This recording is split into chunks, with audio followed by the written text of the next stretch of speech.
Welcome, Delmarvans, to the latest and hopefully greatest Delmarva Sports Insider yet. Tonight, a lot was on the line. Our team there to watch the drama, and I mean some of these games, drama unfold. Beside me, the local legend Trayvon Miles, Delaware's finest Brandon Bossert, and in the bullpen, we got the pride of K-Penn Lope and Drew Williams. That's right. Welcome into the only live and local sports show devoted to all things here on the Eastern Shore. And of course, we're going to focus on the final week of the regular season in Maryland. Guys, playoffs are next week. Yeah. Isn't that crazy? Crazy. Playoffs? Yep. Unbelievable. Already. We have a few teams looking to get things right heading into the playoffs. One of those teams, the high-flying Easton Warriors. We know how dynamic they can be, and they were hosting a good top five for Trayvon Miles, 1A team in Cambridge, South Dorchester. Yeah, Easton trying to win their final 3 games after going on a 3-game losing streak after beginning the season with 3 wins, right? Inconsistent, but it is what it is. Easton hosting Cambridge,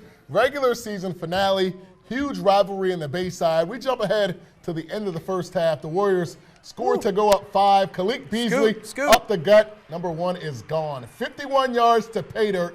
The Vikings take a 2-point lead at the half. They're feeling pretty good. And the Vikings add into that lead. Beasley again up the gut, his second. Vikings take a 9-point lead late in the third. The Warriors needing points fast, and they respond. Jaron Winters gets the rock up the gut. Shades of Allstott powering through the pile to get it to a 2-point, cut it to a 2-point CSD lead. But Beasley, of course, not giving in. Takes it off tackle, outruns everyone to the end zone for the score. Extra point off the upright. Up 8-point lead for Cambridge. And Easton getting one last chance. Minute 50 needing 90 for the score. And this helps right here. Grant Copper carrying tacklers. And next play, O'Connor play action and calls his own number for the score. Warriors needing the 2-point conversion. And O'Connor on the next play, Sean Warner, he would find him for 2. We got some free football, guys. We're going to overtime, and both teams would find the end zone in the first overtime. So we go to double OT, and O'Connor is going to punch it in to take the lead. Brogan Stofa missed the extra point. Remember that name. Yeah, exactly. Remember that name. That's right. Vikings ball. Cam Lake, he's going to tie it up with this touchdown run, but a holding penalty is called. And then 3 more penalties on the Vikings makes it 3rd and 31. Next play, the Cambridge QB dropping back to pass, and it's going to be picked off by none other than the kicker, Brogan Stofa. That's right, baby. Kickers represent. Easton rushes the field. The Warriors take the instant classic, 40-34 over Cambridge. Oh my gosh, I couldn't do it without them. I could not do anything without anybody on this team, coaches, teammates. My teammates I'd take them over anyone else, and I'm just so proud of them tonight. I'm just overwhelmed.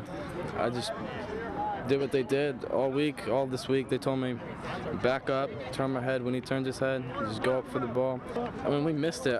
In my head, I was just thinking, oh God, I just lost the game. Oh God.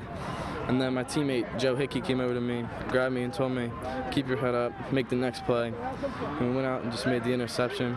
Just changed the game, in my opinion.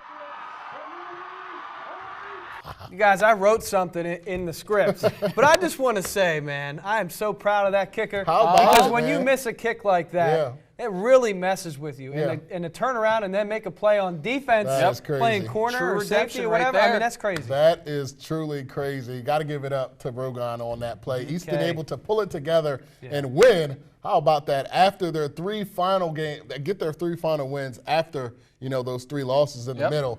This was a great game throughout. Kenny Christopher was up there, and we saw all of the tweets that was going on. Unbelievable finish right there and redemption for that young man. Yep, and don't forget, Cambridge had a 7-game winning streak before this game, and they were taking on a really good Easton team, as we saw.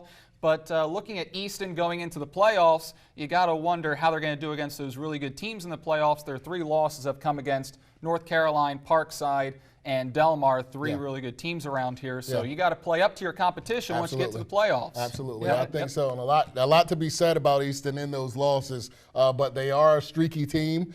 They had it going early in the year. fell off a little bit in the middle, and maybe they have things going again here late. One thing that they have that a lot of other teams around here don't in high school is they have that passing game between O'Connor and Grant Copper. Yes, absolutely. All right, for more matchups in the Bayside, we're going to send it over to the wall to Mr. Drew Williams. Thanks, Trey. Well, you guys mentioned playoff implications. Well, the Stephen Decatur Seahawks, they're one to keep an eye on as well. So we head to Berlin as Stephen Decatur taking on Snow Hill. And early in this game, things are going to go quite the way of the Seahawks. Devin Waters had himself a game for the Seahawks. This time, he's going to go 31 yards out. It's 14-0 first quarter, and Decatur's rolling early. Nothing really going right for Snow Hill. This punt actually goes backwards. It's picked up on the bounce by Jerry Grant. He's in for the touchdown. First of a couple linemen scores tonight, and then Ashton Snellsire is going to find Cameron McCaffrey for the score. 35-0 Decatur in the early second quarter. And it's a party for the defense as well, guys. Check this out. Jason Jackson with the spin move score, and the Seahawks are going to shut out the Eagles 63-0. Nice big win for them here on that one. But we've got 9 more scores to get to from around the Bayside. Guys, back to you. And a few more scores, guys, of course, to get to you. Of course, we just saw that. That was pretty bad. I got a couple more scores to get to you. First, speaking of kickers. Speaking of kickers. Arcadia gets by Washington 59-0. Why high tonight, guys? How about a 30-0 final? Yeah, an impressive score right there. Very. Parkside got off to a slow start tonight against Kent County, but they rebound for a 21-0 win. I believe that is now 7 straight wins to end the year, or 8 straight wins to end the year for Parkside. And North Carolina, the only remaining undefeated team in the conference at 9-0. They win 63-0 over Colonel Richardson tonight. And one more score to get to. Ken Island, the 36-0 victors over Queen Anne's. Pretty impressive. Unbelievable stuff. Final week before the playoffs begin next week. And we see, like, North Carolina, I swear they get better each week. But, I mean, other than that and seeing some of the scores there on the scoreboard, why high getting a win they needed, what are your takeaways? Well, first of all, I want to say great fight from Cambridge. Of course, there are no moral victories in between the lines, but those guys played excellent against a tough 2A team in Easton. Easton's a way bigger school. Easton's moving to 3A, or I've heard they're going to be moving to 3A sometime soon. So you think Cambridge is a 1A, very small school. For those guys to come out and fight the way they did, I think the middle of that schedule, and as soft as that schedule has been, what it did quietly was gave that team confidence so they could beat other teams. And when they did that, the sky's the limit for that team. And I got to focus on 3A right now. Bennett, they're going to go to the playoffs. But what exactly is going on up there? And after a 30-0 loss, but Y High, they get a nice 30-0 win to close out their season. So at least they finished strong. Y High, they've had their struggles all season, but to finish strong like that, that shows you something about the character of the kids on the team. Yeah, absolutely. Something to build on for Coach Isaiah Taylor in his first year. All right, that's going to do it for our A block in Maryland. When we come back, we're taking things to Delaware. A huge game in Greenwood earlier tonight. You were there, right? I was there. Yeah, Great game. Yeah, big implications in the playoffs. That's up next when we return. My name is Trenton Hillard. I play for North Carolina High School, and this is Delmarva Sports Insider.